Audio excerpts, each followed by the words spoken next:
nada más. Vale, perfecto. Ahora sí, repito el mensaje que di anteriormente. Buenas tardes a todos y a todas. Esta sesión va a ser grabada y cualquier persona que no quiera que se haga su imagen, le invitamos a que apague la cámara en el icono de la parte de abajo.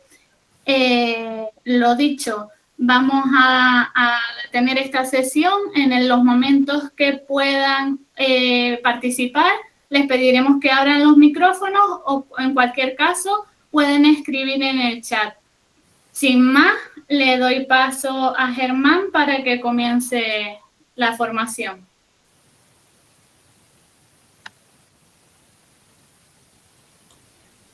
Hola, buenas tardes a todos.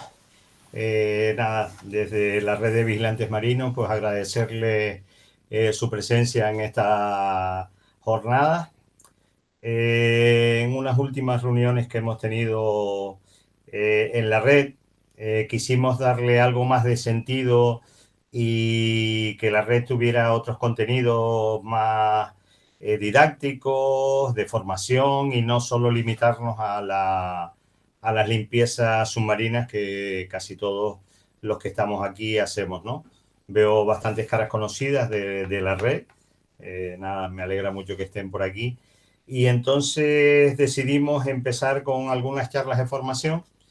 Nosotros aquí en Tenerife, con la Oficina del Voluntariado del Cabildo y con Javier Borges, profesor de Química Analítica de la Universidad de La Laguna y director del proyecto Implamac, pues ya llevamos un tiempo con el tema de los microplásticos y queríamos o creemos que era importante que en la red pues se pudiera empezar a hacer este tipo de actividades, ya no solo en el ámbito científico, como en este caso lleva el proyecto Implamac, sino en un tema didáctico con los menores que asisten a las limpiezas y dar a conocer esta problemática, ¿no? Esperemos que lo que ha preparado el profesor sea del interés de todos. Desde luego, yo no es la primera que asisto con él, ya llevo unas cuantas y a todas, en todas cojo algo nuevo, muy interesante siempre, ya no solamente por la labor medioambiental que llevamos con la red vigilante, por mi ámbito personal y por todo en general. O sea, nada, agradecer ahora ya allí la compañera del Cabildo lo presentará a fondo, pero yo quiero agradecerle siempre su predisposición en colaborar en todas este tipo de actividades, ¿no? Bueno, sin más, para lo importante aquí es la charla. Yo le paso a Yayi para que ella presente la oficina del voluntariado con la que la asociación a la que yo pertenezco y dirijo también, ¿no? Como presidente de la Asociación Terramare, estamos en contacto continuo con la oficina del voluntariado del Cabildo de Tenerife, que para nosotros son, pues bueno, pues podemos decir el brazo derecho de nuestras actividades, porque cualquier cosa que necesitamos, ellos siempre están ahí dispuestos a colaborar, a prestarnos ayuda, ya no solo en este ámbito, sino en cualquiera de los que necesitemos, ¿no? O sea, también quiero tener este foro para agradecerles a ellos también su colaboración siempre en este tipo de actividades, ¿no? Y sin más, pues yo le paso a la compañera Yayi, que es la que dirige la oficina, y bueno, y a Besabé, que ha estado presentando esto, que es otra de los puntales dentro de la oficina. Gracias, Germán. La verdad que me has emocionado, imagínate, con tu presentación. Bueno, como ha dicho, pertenezco a la Oficina de la Participación y el Voluntariado Ambientales del Área de Desarrollo Sostenible y Lucha contra el Cambio Climático del Cabildo de Tenerife, y llevamos una trayectoria desde hace 16 años en los que muchos de ellos hemos estado colaborando en todas aquellas iniciativas que han partido de la Asociación Medioambiental Terramare. Iniciamos con actividades muy sencillas de limpieza de playa, pero hemos ido avanzando en el tiempo, desarrollando distintas jornadas, distintos proyectos. La verdad que qué maravilloso que haya entidades como la de Germán que tenga siempre esa iniciativa y esas ganas de desarrollar este tipo de acciones. Bueno, voy a dar paso a Javier Hernández Borges, que es doctor en Química por la Universidad de La Laguna y profesor titular de Química Analítica en dicha universidad, donde imparte docencia en los grados en Química, Ciencias Ambientales y Farmacia, y en los másteres universitarios en Química y en Formación del Profesorado de Secundaria. Está acreditado al Cuerpo de Catedráticos de la Universidad desde enero de 2021. Ha publicado más de 110 artículos en revistas internacionales indexadas y es coautor de 29 capítulos de libros publicados también en editoriales internacionales. Ha dirigido 8 tesis doctorales, 7 de ellas con premio extraordinario de doctorado, y ha sido investigador principal de varios proyectos del Plan Nacional. En la actualidad es coordinador del Grupo de Investigación en Química Analítica Aplicada del Departamento de Química de la Universidad de La Laguna. Nada, tenemos el honor de tener a Javier Hernández Borges, otro colaborador de nuestra oficina, que siempre se presta a cualquier actividad, tanto en campo como este tipo de formaciones, y enormemente agradecido siempre por esa prestación y ese ánimo siempre de participar en este tipo de cuestiones. Muchísimas gracias.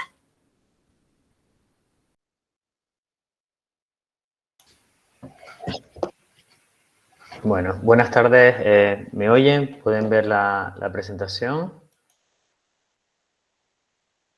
Vemos la presentación, ahora Sí. la vemos ampliada y te oímos perfectamente. Ok, perfecto. Muchas gracias, Betsabe. Bueno, buenas tardes a todos y a todas. Bueno, buenas tardes es un decir porque tenemos gente, creo que tenemos gente de Colombia, de Perú, de México, de Brasil y de Venezuela asistiendo al seminario. Darles las gracias a todos y en particular, pues darles las gracias a Germán y a Yayi, a Betsabe, porque bueno, para mí siempre es un placer estar en estos líos en los que ellos nos meten muy a menudo. Y bueno, para mí hace ya unos años que los conozco y a mí particularmente me han descubierto algo que no conocía y que reconozco, el voluntariado ambiental. Y que bueno, allá donde haga falta, pues allá vamos y contribuimos con lo que nosotros estamos haciendo, ¿no? Darle las gracias, de verdad. Voy a tratar, durante esta, aunque tenemos como 2 horitas, voy a tratar de darles una visión general de la problemática de los microplásticos, en particular, tratar de ver cuáles son esos problemas que vemos, sobre todo en el medio marino, porque sin duda alguna, y ustedes lo saben, que muchos de ustedes, bueno, la gran mayoría son buceadores, y están en contacto permanente con el medio marino y son los primeros testigos de la contaminación en general y sobre todo la contaminación por plásticos, pero voy a tratar primero de mostrarles esos problemas. Luego quiero también mostrarles también cómo hacemos los muestreos de microplásticos nosotros, para que ustedes, si lo quieren hacer, como bien decía Germán, en alguna actividad con escolares o bien porque ustedes pues tengan esa inquietud o lo que sea, pues que sepan cómo se puede hacer un muestreo medianamente estandarizado y fiable. Y también, por último, quiero aprovechar para darles también algunos de los resultados, de los últimos resultados que nosotros hemos obtenido en materias de microplástico. Obviamente, digamos que son resultados más circunscritos a lo que es a lo mejor Canarias, sobre todo Tenerife, pero que sin duda alguna son extrapolables a otras partes del mundo, incluso también a otras partes de la península también, ¿no? Y sobre todo, al final, quiero hacerles ver, o me gustaría hacerles ver algo, que los microplásticos son algo más que los pedacitos de colores que vemos en la playa, como esa imagen que está en la parte de arriba de la diapositiva, que este problema en realidad es muchísimo mayor de lo que pensamos, ¿vale? Bueno, voy a dejarlo ahí para que no se me vayan. Vamos a hacer, si quieren, un pequeño descanso a la horita, ¿sí?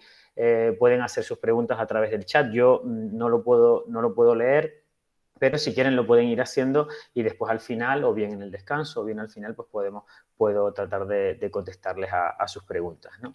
Bueno, la razón de que yo esté hoy aquí, como bien ha comentado Yayi, es que yo coordino un grupo de investigación, el Grupo de Investigación en Química Analítica Aplicada en la Universidad de La Laguna, en Tenerife, en las Islas Canarias, que es un grupo interdisciplinar formado por no solo químicos analíticos, como soy yo, sino también biólogos marinos, edafólogos, ambientólogos, oceanógrafos, físicos, ¿no? Somos un grupo interdisciplinar que tratamos, que entre una de las principales líneas de investigación que tenemos es el análisis de la determinación de microplásticos en el medio ambiente, pero que queremos tratar de estudiar o de entender cuál es la dinámica de esos microplásticos, cómo pasan de un compartimento ambiental a otro, por qué se acumulan en unas zonas, por qué aparecen en ciertos sitios. Y entonces, bueno, somos un grupo interdisciplinar que llevamos varios años ya trabajando en esta temática. Formamos parte de una red, la red temática de micro y nanoplásticos en el medio ambiente, financiada por el Ministerio de Ciencia e Innovación durante 2 años, que engloba a más de 16 grupos de investigación de toda España que estamos trabajando en materia de microplásticos, unos haciendo microplásticos en aguas residuales, otros haciendo microplásticos en playas, otros haciendo microplásticos en el aire. Voy a dejarlo ahí ya también, lanzado por ahí. En definitiva, el estar en esta red pues, nos permite coordinarnos y saber mucho más también de lo que están haciendo unos y otros. Como bien comentaba Germán, yo también coordino un proyecto internacional, el proyecto IMPLAMAC, que es un proyecto Interreg MAC de la zona de la Macaronesia, donde lo que queremos es crear un observatorio que genere datos cuantitativos y cualitativos del impacto que tienen los microplásticos y los contaminantes emergentes en las costas de los archipiélagos de toda la Macaronesia, Canarias, Cabo Verde, Madeira y Azores. Y queremos saber, en definitiva, qué microplásticos llegan, cómo llegan, cuándo llegan, en qué cantidades. Y también queremos contribuir a la mejora del conocimiento público en materia de contaminación por plásticos, con lo cual una charla como esta pues, nos viene de perlas para contribuir también con los objetivos del proyecto. Es un proyecto bastante ambicioso, de 3 años de duración. Ahí tienen los socios, la Universidad de La Laguna como jefa de fila, la Universidad de Las Palmas de Gran Canaria. Hay 2 socios de entidades gubernamentales de Madeira, otro de Azores, y también participa la Universidad de Cabo Verde. Para que se hagan un poco una idea, es un proyecto que cuenta en la actualidad con una financiación de 1.340.000 euros, que no es poco, por la importancia que pueda tener. Trataré incluso al final de la charla de darles algunos de estos primeros resultados. También participamos precisamente con la Oficina de Voluntariado del Cabildo de Tenerife en un proyecto de ciencia ciudadana. ¿Vale? Nosotros, igual esto que hablo, aunque sea desde mi perspectiva, es extrapolable a cualquiera de las zonas en las que ustedes estén, ¿no? Nosotros, pues, dentro de IMPLAMAC, pues hay ciudadanos de a pie, asociaciones como las que ustedes representan también, muchos de ustedes, que colaboran con nosotros realizando los muestreos. Les hemos enseñado precisamente cómo muestreamos, como yo voy a hacer un poco más adelante, y están colaborando con nosotros también los muestreos, desde Cruz Roja hasta, bueno, muchísimas más, ¿no? En ese sentido, pues que sepan que esto revaloriza, para nosotros los investigadores, revaloriza nuestros proyectos, los hace todavía más importantes si cabe, ¿no? También contamos con un proyecto de 1 añito de duración, que es un proyecto que se llama Microset, que lleva por título el impacto de los microplásticos en el ecosistema de los fondos marinos de Canarias, donde lo que hemos hecho ha sido muestrear en distintos puntos de los fondos marinos de las islas, básicamente entre 5 y 10 metros, para ver la cantidad de microplásticos que existe en el sedimento marino, en el fondo, que normalmente esto no es tan frecuente, ¿no? Aquí tenemos pues todos los puntos de muestreo de todas las islas y también bueno, una foto de una de las compañeras que ha hecho el muestreo. Después les hablaré un poquito más también de este proyecto, les pondré también un pequeño vídeo para que vean también cómo hacemos los muestreos y si a lo mejor en algunas de sus zonas pues alguien está interesado en hacerlo o colaborar con algún organismo de investigación en este sentido, pues que sepa que se puede hacer también de una manera bastante sencilla, ¿no? Nosotros hemos ido a todas las islas y en todos esos puntos que ustedes ven hemos hecho inmersiones y hemos tomado una muestra de 10 centímetros de sedimento en cada sitio, ¿no? Bueno, dicho esto, que obviamente tenía que decirlo sí o sí, ¿no? Vamos a ver un poquitito, ¿qué son los microplásticos? ¿Por qué se producen? Igual nosotros pensamos que los microplásticos son algo, ¿no? Nosotros igual, como estamos a lo mejor bastante en contacto con el medio marino, vamos a la playa, vemos esos trocitos de colores y decimos, ah, mira, microplásticos, pero ¿sabemos realmente lo que son, ¿no? ¿O estamos seguros de que sabemos realmente lo que son? Igual hay muchas cosas que todavía no sabemos, ¿no? Bueno, nosotros llamamos microplástico a cualquier partícula plástica con un tamaño comprendido entre 1 milímetro o entre una micra y 5 milímetros, ¿vale? Para que se hagan una idea, una micra viene siendo aproximadamente 2000 veces más pequeño que la cabeza de un alfiler. O sea, una micra prácticamente ni la vemos, ¿vale? Entonces, a esos plásticos que en su dimensión más larga tienen ese tamaño, de una micra a 5 milímetros, pues es lo que llamamos microplástico. Por debajo de ahí hablamos de lo que se llaman nanoplásticos, que si ya los microplásticos plantean un problema de por sí, los nanoplásticos, pues todavía se puede decir que los efectos que pueden producir los nanoplásticos son todavía mayores. Y aquí hablamos de eso, de compuestos plásticos con un tamaño inferior a una micra. Existe cierta controversia en la actualidad porque, bueno, la comunidad, hay muchos científicos que hablan de que no debemos poner una micra, sino 0,1 micra, ¿vale? Que ya está en el rango de los nanómetros, 0,1 micra son 100 nanómetros y ya estaríamos ya en el mundo nano, que se llama, ¿no? Bueno, pero sea como fuere, digamos que ahí hay un límite a partir del cual hablamos incluso de nanoplástico. Por encima de esto llamamos de entre 5 y 25 milímetros, los llamamos mesoplásticos y ya por encima de eso macroplásticos o incluso megaplásticos, ¿vale? Probablemente ustedes pues estén muy acostumbrados a ver macro, meso sobre todo y ya los micro pues llevamos unos años viéndolos también en muchos sitios. Aquí dentro de los micros hablamos normalmente de dos fracciones, la de pequeño tamaño por debajo de 1 milímetro y la de un tamaño mayor entre 1 y 5 milímetros, que es lo que solemos nosotros muestrear sobre todo en las playas porque es la parte visible. Por debajo de 1 milímetro pues casi que ahí casi que no lo vemos, ¿no? Bien, estas son las imágenes que probablemente muchos de ustedes, incluso en sus países o en sus zonas o cuando vayan a veranean, pues están o ven en las playas, ¿no? Esas son imágenes de aquí, de Playa Grande, en Tenerife, en el Porís, que es uno de los puntos negros de llegada de microplásticos que tenemos en Canarias, que tenemos en torno a unos 3 puntos negros en nuestras islas. Puntos negros porque están recibiendo constantemente cantidades importantes de plástico y esta playa en particular, pues en muchos momentos del año la vemos así, de esa manera. Vamos, la vemos con esas cantidades importantes de plástico, ¿no? Esta, por ejemplo, es otra imagen de uno de esos días en los que vamos a muestrear y que salimos, pues bueno, bastante decepcionados. Porque, bueno, esta playa la estamos muestreando, nosotros la tenemos apadrinada, al ser un punto negro dentro del proyecto Steamplamar, la estamos muestreando todos los meses, ¿no? Y hay días en los que la imagen es prácticamente desoladora y este fue precisamente uno de esos días, ¿no? Básicamente existen dos grandes grupos de microplásticos, ¿no? Por un lado, los microplásticos primarios, que son aquellos que ya se fabrican con ese tamaño, ¿vale? Y es lo que solemos llamar pellets o granzas, ¿vale? Que son, tienen este aspecto que tenemos aquí, son pequeñas bolitas de plástico que normalmente ya se sintetiza con ese tamaño. En alguna parte del mundo, alguna industria plástica la fabrica, llena contenedores y esos contenedores se transportan y llegan a otras partes del mundo, ¿no? Y una vez que llegan ya a su destino, se calientan y se moldean para formar los productos plásticos que todos conocemos, ¿no? Estos son microplásticos primarios. Se forman ya con ese tamaño, ya los tenemos nosotros con ese tamaño.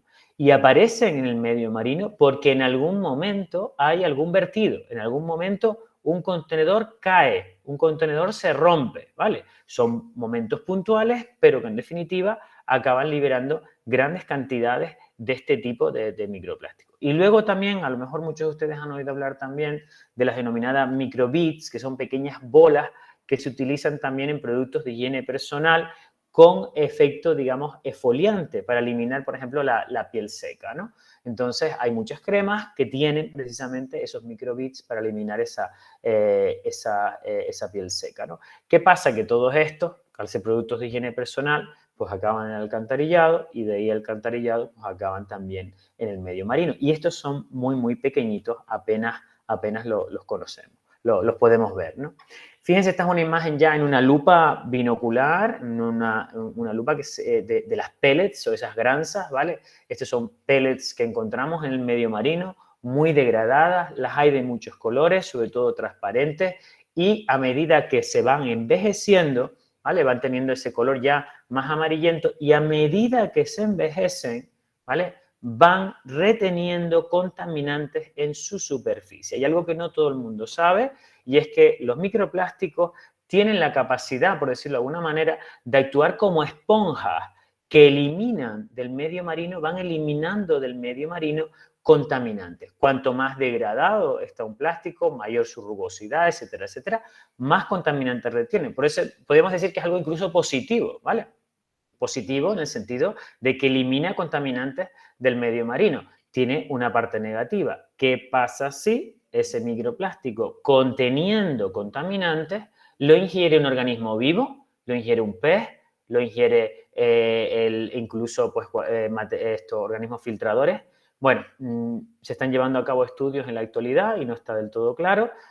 Parece ser que algunos de esos compuestos se pueden liberar al organismo, otros no, ¿vale? Pero bueno, en ese sentido es importante tener esto en cuenta, ¿vale? Que por un lado tienen algo positivo, que eliminan los contaminantes del medio marino, pero por otro que digamos que existe un cierto riesgo de que si ese microplástico se ingiere, ese contaminante pueda pasar directamente a sangre, ¿no? De ese organismo. Y muchos de estos compuestos actúan como lo que llamamos disruptores endocrinos, es decir, imitan a nuestras hormonas, ¿no? Nosotros tenemos unas hormonas en nuestro organismo que una vez que llegan a unos determinados centros receptores, ponen en marcha toda una serie de mecanismos, ¿vale? Pues muchos de estos compuestos, si los ingerimos, pues también desencadenan esos mecanismos sin ser algo controlado y pueden producir pues efectos de disrupción endocrina, ¿vale? En lo que respecta a las pellets, igual algunos de ustedes recuerda en el pasado mes de mayo un barco que en la zona de Sri Lanka, un carguero que en la zona de Sri Lanka se prendió fuego, que tenían muchos contenedores, no sé si igual lo recuerdan, pues esos contenedores, la gran mayoría de esos contenedores aparecieron en el mar, o sea, cayeron al mar, se abrieron y liberaron ingentes cantidades de pellets, ¿no? Y habían kilómetros, no sé si lo recuerdan, kilómetros y kilómetros de playa. Si ven esta imagen, estos son bolitas pequeñitas de pellets, de esos microplásticos primarios. Luego está, por otro lado, los microplásticos secundarios, ¿vale? Aquellos que se forman de la fragmentación de plásticos de mayor tamaño. Cuando un plástico acaba en el mar, forma parte de lo que se llaman las basuras marinas, que ustedes las conocen mucho mejor que yo. Basura marina se refiere a cualquier sólido, desde metal, madera, vidrio, también plástico, ¿vale? Pero básicamente cuando ya el plástico aparece en el océano, este se fragmenta y se fragmenta en microplásticos de menor tamaño, ¿vale? Por diferentes mecanismos. Por un lado, lo que llamamos degradación termooxidativa, o sea, la temperatura, las altas temperaturas a las que está sometida el plástico, hace que en determinada zona ese plástico se debilite, se agriete un poco.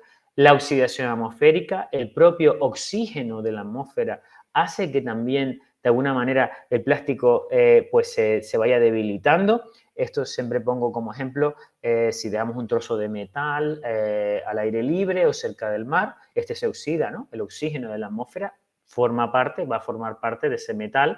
En este caso, el oxígeno atmosférico pasa a formar parte del plástico, aunque este proceso es muy, muy lento, pero también de alguna manera contribuye a debilitarlo. Luego también la degradación fotooxidativa, la luz, ¿vale? La luz directa, ultravioleta sobre todo, que llega a los plásticos, los acaba debilitando por ciertas zonas y luego, si a todo lo anterior lo unimos los choques, los golpes, las torsiones, las abrasiones, pues ya tenemos el plástico, digamos, fragmentado como tal, ¿vale? Luego, una vez que el plástico es muy pequeño, ¿vale? En algún momento puede ser ingerido por algún microorganismo y acabar degradándose, ¿vale? Pero esto todavía no está del todo claro, ¿vale? Y se habla, muchas veces los microbiólogos hablan de la degradación biótica del plástico, de la degradación por microorganismos y de que para que un plástico se degrade por un microorganismo se deben dar estos, digamos, estos cinco pasos, ¿no? ¿Por qué hablo un poco de esto? Porque es algo de lo que nos preocupa muchas veces. Decimos, un plástico acaba en el medio ambiente y no se puede degradar. ¿Por qué no se puede degradar? Porque no pasa esto, ¿vale? Porque no pasa esto que voy a hablar a continuación.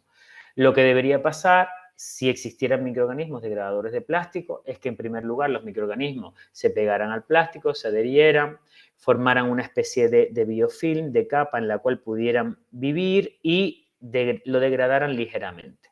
Luego secretarían una serie de compuestos hacia el exterior que, digamos, debilitarían el plástico, lo reducirían a trocitos de pequeños tamaños, a más microplásticos o nanoplásticos, que el microorganismo lo ingiera y que una vez que lo tenga dentro, lo acabe ya mineralizando, o sea, dando lugar a moléculas muy simples, agua incluso y CO2, ¿vale? Muy simple. Este sería lo ideal, ¿vale? Esto sería lo ideal.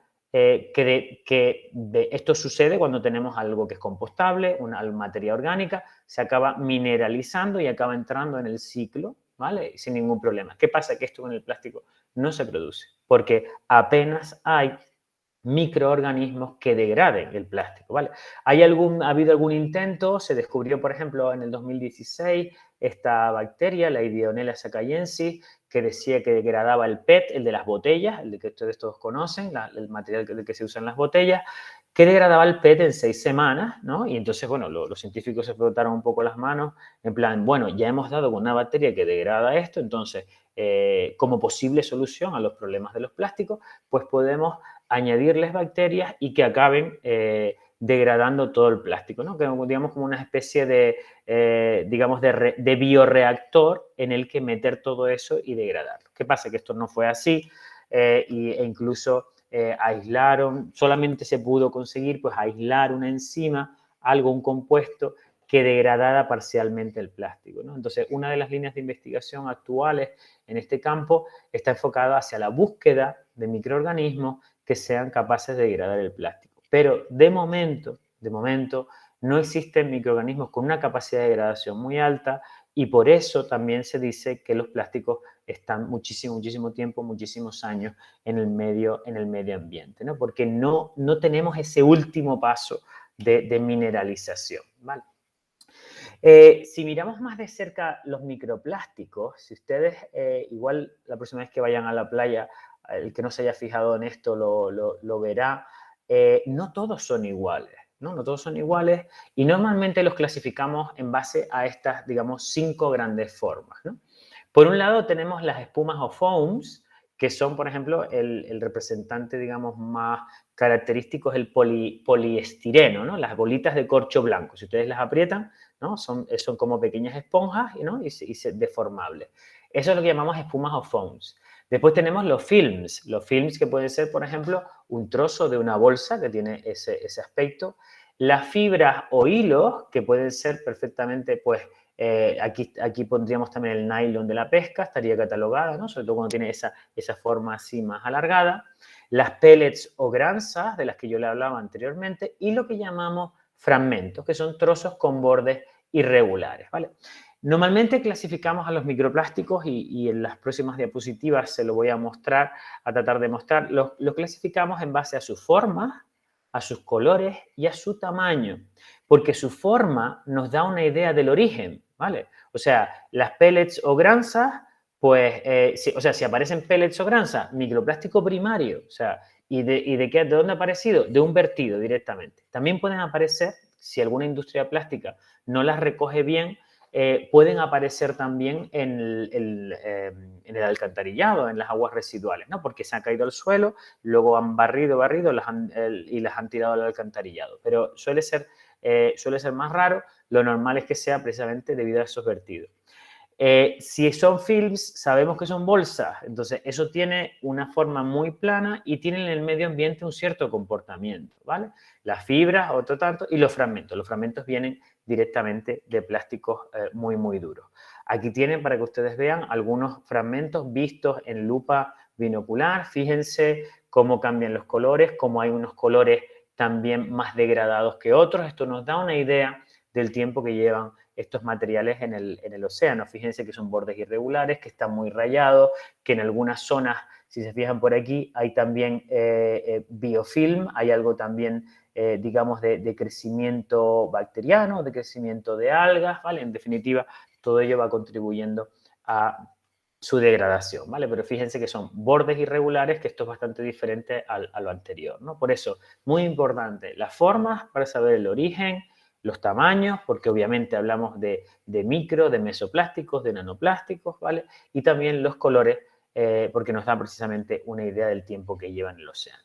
Quiero resaltar sobre todo lo que esas fibras o hilos que nosotros llamamos, que dentro de esas fibras o hilos están lo que denominamos como las microfibras, ¿vale? Las microfibras se producen fundamentalmente por la rotura de tejidos, ¿vale? De tejidos, si ustedes se fijan ahora mismo, nuestra ropa, la ropa que nosotros llevamos, ¿vale? Gran parte de ella está hecha de plástico, ¿vale? Si hablamos, por ejemplo, de un poliéster, si hablamos de nylon, si hablamos de una poliamida, todo eso son plásticos, ¿vale?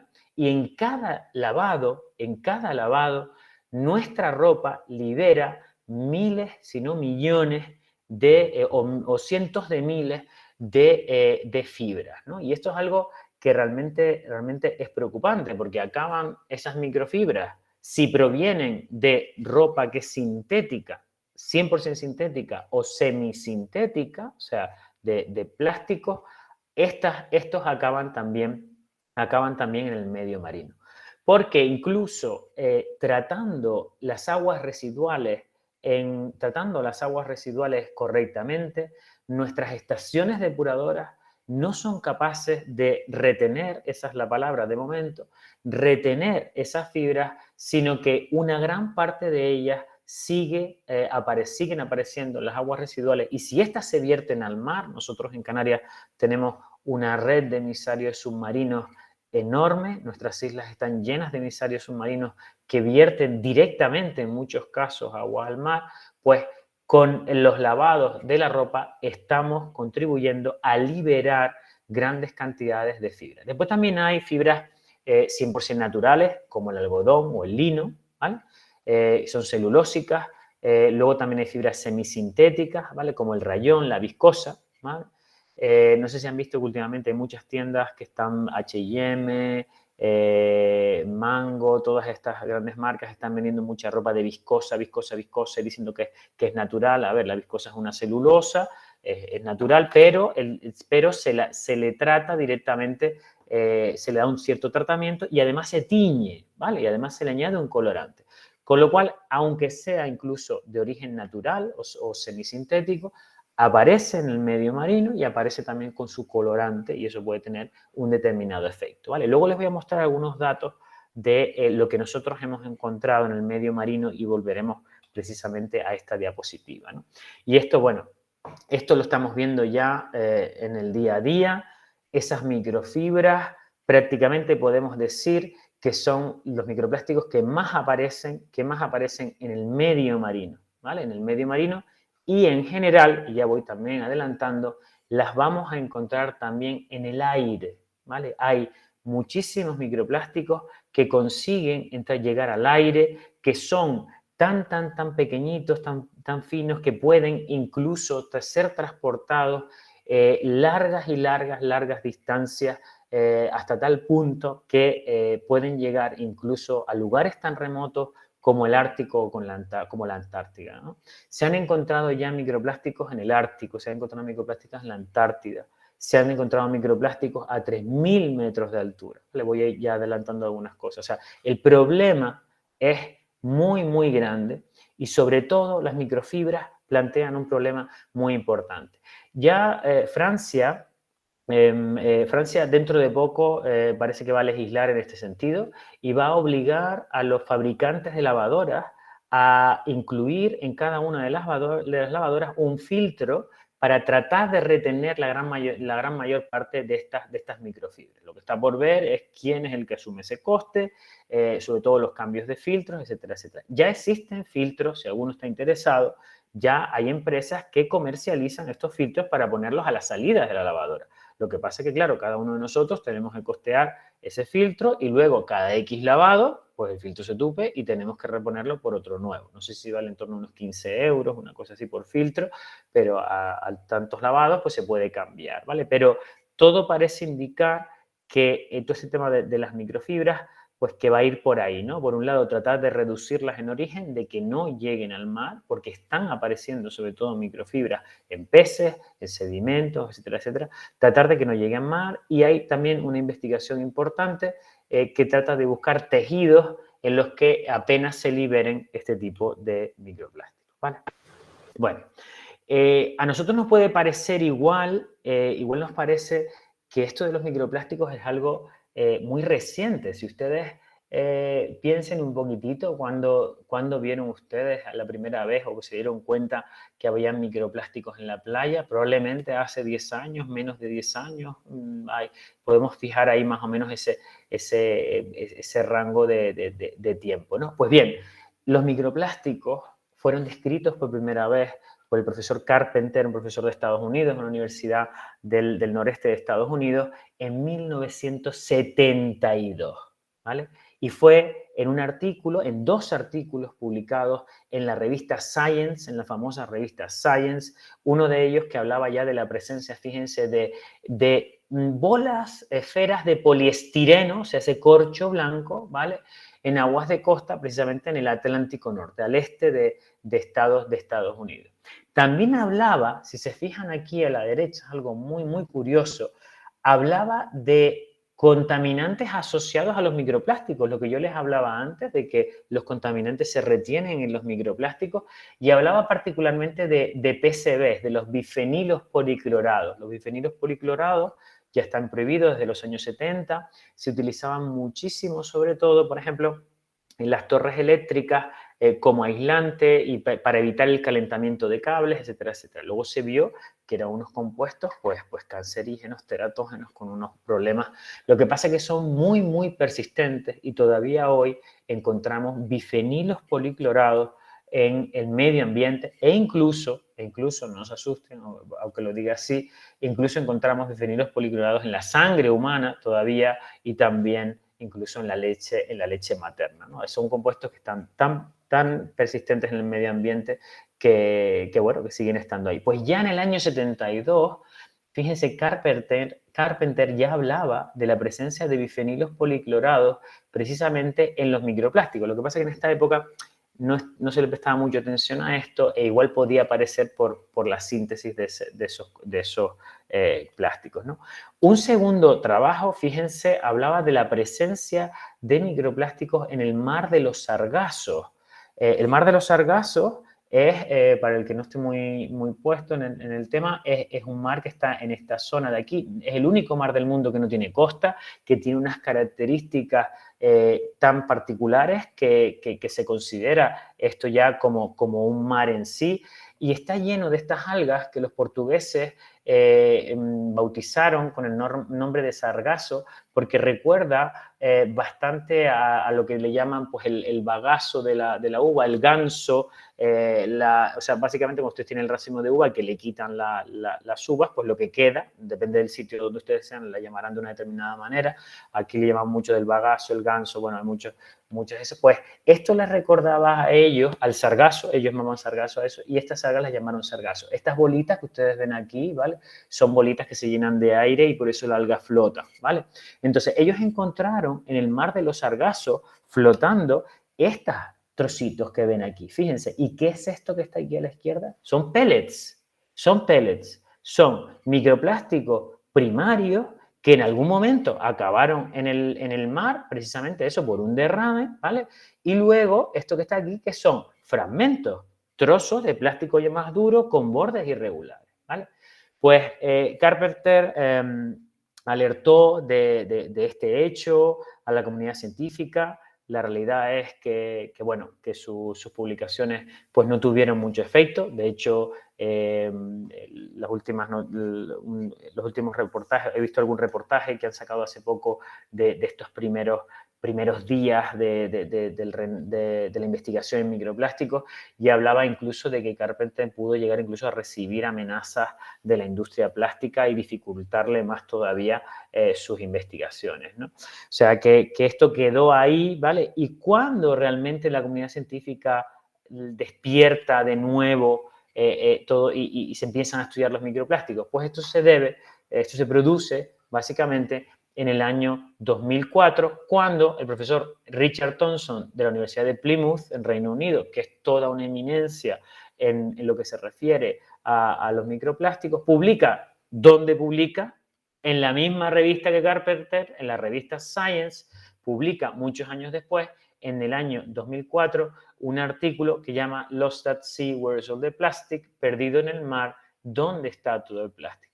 Y en este artículo alerta precisamente de la gran cantidad de plástico fragmentado que aparece ya en el mar, sobre todo en el mar, ¿no? En playas, en la superficie, etcétera, etcétera. Y ya en esta publicación en el año 2004, él ya usa el nombre de microplástico para referirse a aquellas partículas con un tamaño inferior a 5 milímetros, ¿no?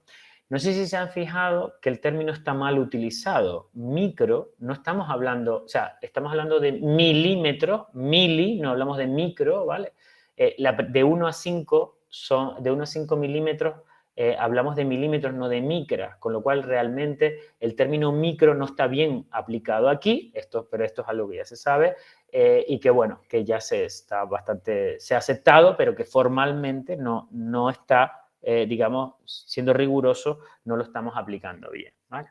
Bueno, ¿por qué estamos viendo que aparecen microplásticos en los océanos?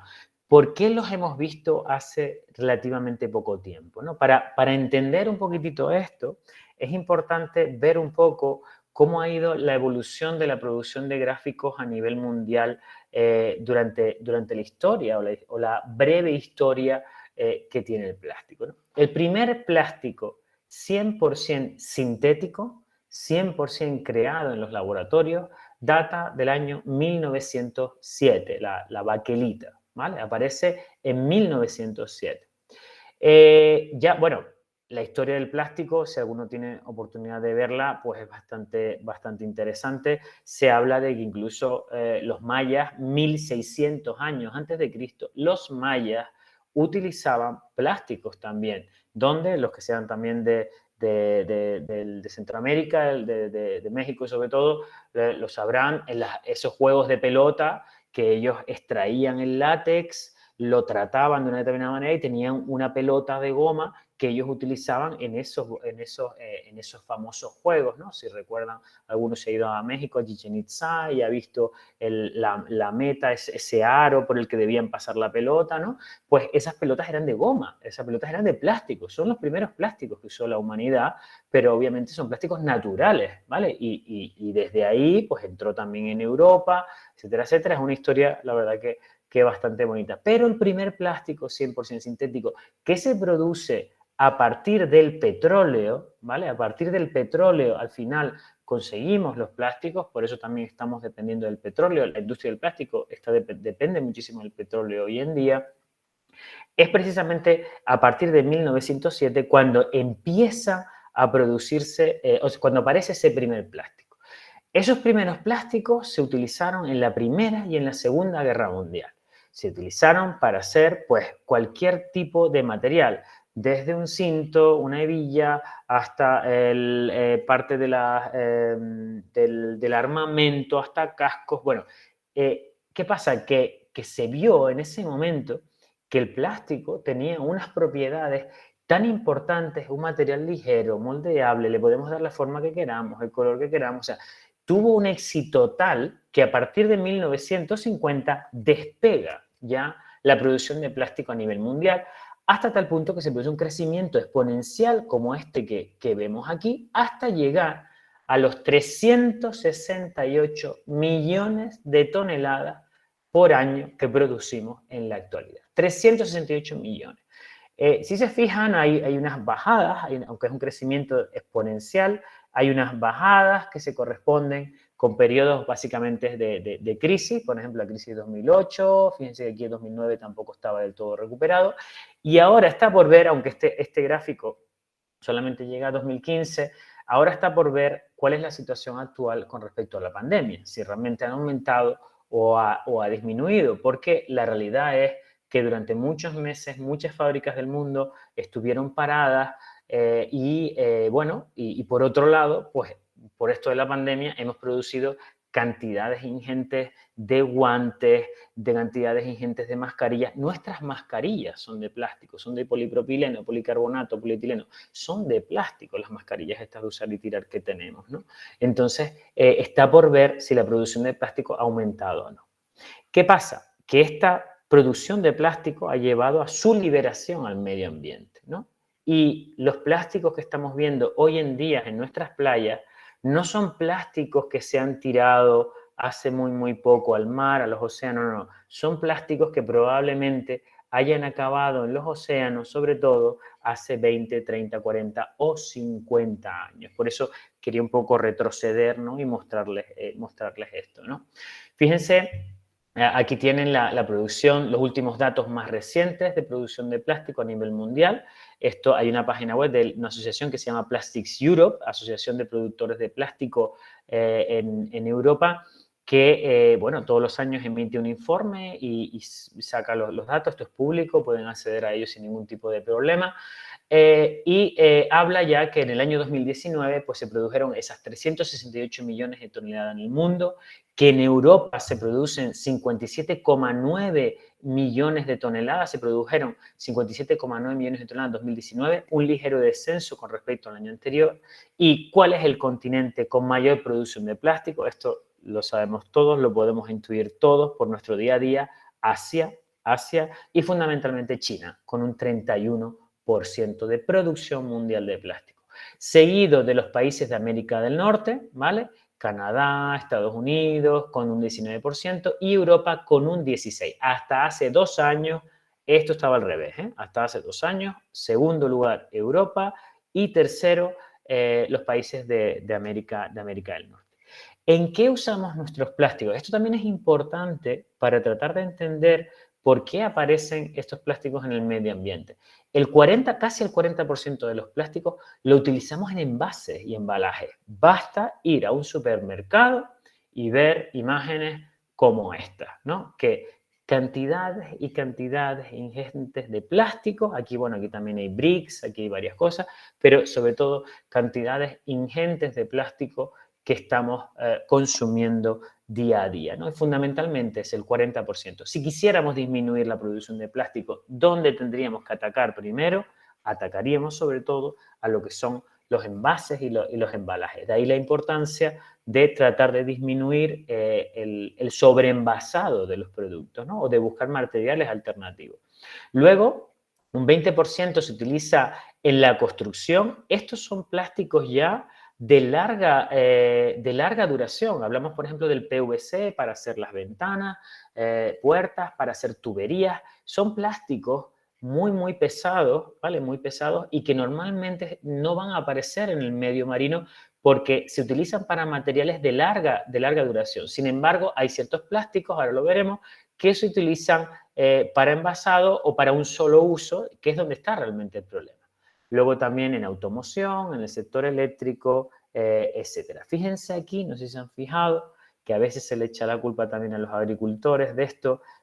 Aproximadamente un 3,4% de la producción de plástico se utiliza en agricultura, ¿vale? Se utiliza en agricultura.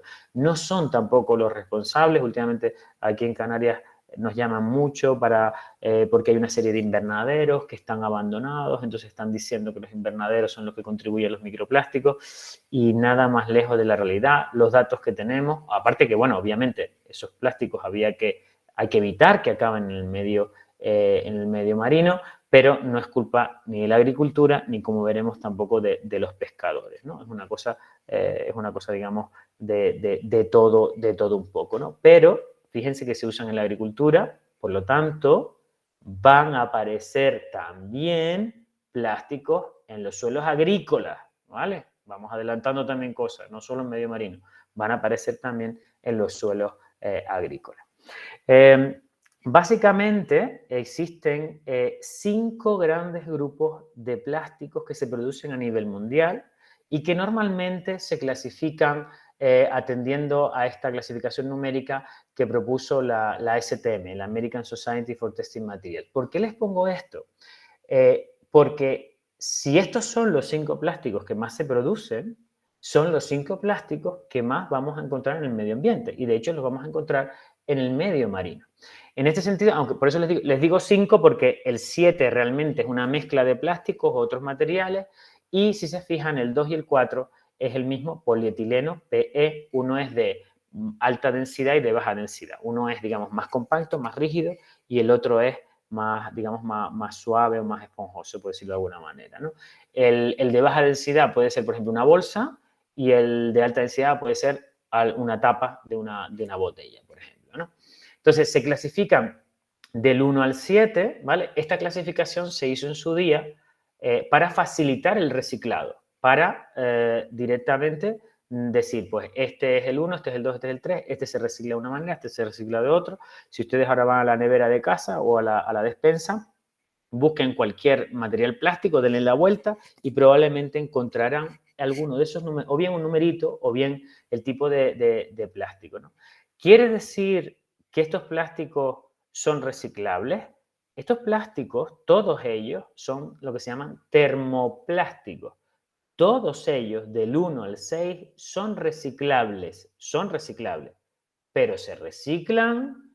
No todos se reciclan, ¿vale? No todos los plásticos que podemos recoger, aunque los recojamos como envases, se pueden reciclar, pero no todos se reciclan porque en algún momento, digamos que el proceso puede ser muy, muy costoso, ¿no? ¿Cuáles son los más abundantes de todo? Polietileno y polipropileno, si se fijan aquí, esto es la distribución de los plásticos que se utilizan en todo el mundo, también de ese informe de Plastics Europe. Fíjense, el 19,4% es polipropileno, luego tenemos polietileno de baja densidad, polietileno también. Fíjense, el 90% de los plásticos es polipropileno y polietileno. ¿Dónde encontramos esto? Pues en los yogures, las bandejas de sushi, un Actimel, cualquier tipo de yogur, cualquier tipo de lácteo, bolsas. Entonces, si son los que más se producen, son los que más van a aparecer en el medio ambiente. Y eso es lo que estamos encontrando en las playas.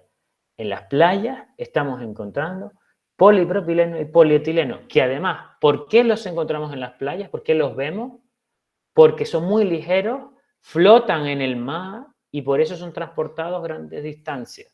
El PVC, que les decía antes, que se utiliza para hacer tuberías, para hacer ventanas, el PVC es de alta densidad y entonces en el mar no flota, se hunde, ¿vale? Se hunde y no lo vemos. No quiere decir que no esté, se hunde y no lo vemos. Entonces, los que más vemos en las playas son aquellos plásticos que más se producen, pero también los que flotan, ¿vale? Quiero hacer también aquí un pequeño paréntesis y resaltarles también que aunque digamos polietileno, polipropileno, ningún plástico es igual. O sea, no todos los polipropilenos son iguales, no todos los polietilenos son iguales, tienen diferencias, pero luego tienen también aditivos. Se les añaden aditivos para darles una serie de propiedades, ¿vale? Por un lado están los plastificantes que ayudan a que el plástico pueda ser moldeado, ¿vale? Los reforzadores aumentan la dureza, ¿vale? Colorantes, estabilizadores de luz evitan que la radiación ultravioleta les afecte y entonces, fíjense que lo he marcado en negro, reforzadores aumentan la dureza, estabilizadores absorben la radiación ultravioleta. ¿Qué pasa entonces si un plástico contiene un reforzador y un estabilizador de luz y acaba en el medio ambiente? Que va a durar más tiempo, que no se va a ver degradado que los choques no le van a afectar tanto, ¿vale? Entonces, por eso cuando nosotros nos preguntan, ¿y cuánto tiempo dura un plástico en el medio ambiente? Bueno, es difícil saberlo, es difícil decirlo. A veces dice cientos de años, miles de años. Bueno, depende, ¿vale? Depende del tipo de plástico, del tipo de aditivo que tenga, de dónde esté, porque no es lo mismo que esté en superficie del mar y le dé la luz, que esté en la columna de agua, que esté en el fondo, ¿vale? Entonces, todo depende de las características del plástico, de los aditivos que contiene y de dónde está en el medio marino, ¿vale? Ya hablábamos antes de que cuando las basuras plásticas acaban en el mar, se mueven incluso grandes distancias. Fíjense, esta infografía les da una idea de cuáles son los inputs, la entrada de plásticos de gran tamaño en el mundo y de las zonas en las que más se produce. Si se fijan, en amarillo, digamos que están las zonas, digamos, donde mayor aporte de la pesca, ¿vale? De la pesca, redes de pesca, etcétera, etcétera, hay. Luego también hay un input, digamos, costero. A ver, se calcula que el 80% de la basura del mar llega de tierra. El 80% llega de tierra. ¿A través de dónde? De la costa directa, ¿vale? De los ríos, ahora veremos un pequeño vídeo y descansamos un poquitito, ¿vale? De los propios ríos. Los ríos transportan grandes cantidades de plásticos de tierra adentro, ¿vale? Pero también zonas costeras. ¿Dónde hay mayor aporte de zonas costeras? Fíjense, ¿dónde se producen más plásticos? ¿Dónde se usa más plástico? Asia. Entonces, en Asia tenemos aquí grandes cantidades de plásticos que aparecen en el mar, ¿no? Luego, pues también por el tráfico marítimo, ¿vale? Tráfico marítimo, pero en realidad el 80%, les decía, viene de tierra adentro y el otro 20% se debe a actividades marítimas, ¿vale? A lo que es el transporte marítimo e incluso la pesca, ¿vale? Muchas veces se responsabiliza a los pescadores de la contaminación de nuestros mares, pero realmente no es así. Los cálculos nos dicen que hablamos de un 20%, ¿no? de que sin duda alguna no son los principales responsables. Y aquí les tengo puesto también esto para no olvidarme que el 90% de la basura que flota, la que está en superficie, la que flota, son plásticos. Y se calcula que aproximadamente estamos liberando entre 8 y 12 millones de toneladas de plástico al año, ¿no? Bueno, vamos a hacer, antes de irnos de hacer un pequeño descanso, porque aguantarme a mí tanto tiempo tampoco no es bueno, vamos a descansar un poquitito, pero antes quiero mostrarles un vídeo de un segundo solo, a ver si vale. Quiero mostrarles un vídeo, a ver si puedo, a ver, creo que lo ven, vale. Un vídeo que habla un poquito de cómo los plásticos llegan al mar, ¿no? Del aporte de esas basuras que llegan a los mares. Inicialmente se pensaba que de todos los ríos que hay en el mar, solo 10 de ellos, los 10 grandes ríos, contribuían a las basuras. Y sin embargo se ha visto que en la realidad que es mucho más. Pero igual es interesante, o hay que plantearse en algún momento que si por aquí están entrando grandes cantidades de plástico, igual hay que atajar el problema por ese lado. Vale, voy a ponerles el vídeo. ¿Vale?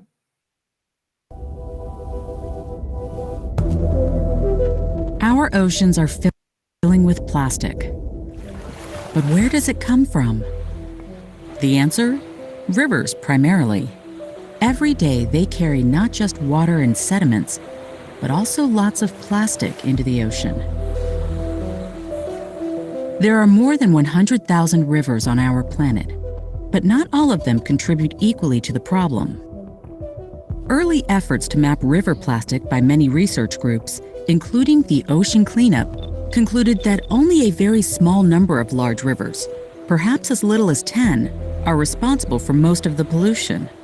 This was determined by estimating the total amount of plastic pollution generated in each river basin. But not all plastic has the same chance of making it to the ocean.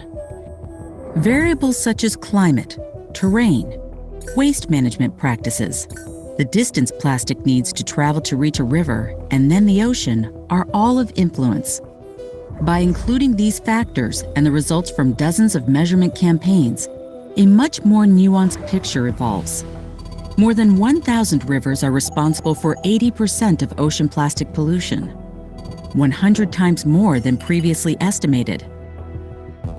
Instead of a few great rivers, we now believe that many rivers, including small rivers running through dense coastal cities in emerging economies, form the world's plastic hotspots.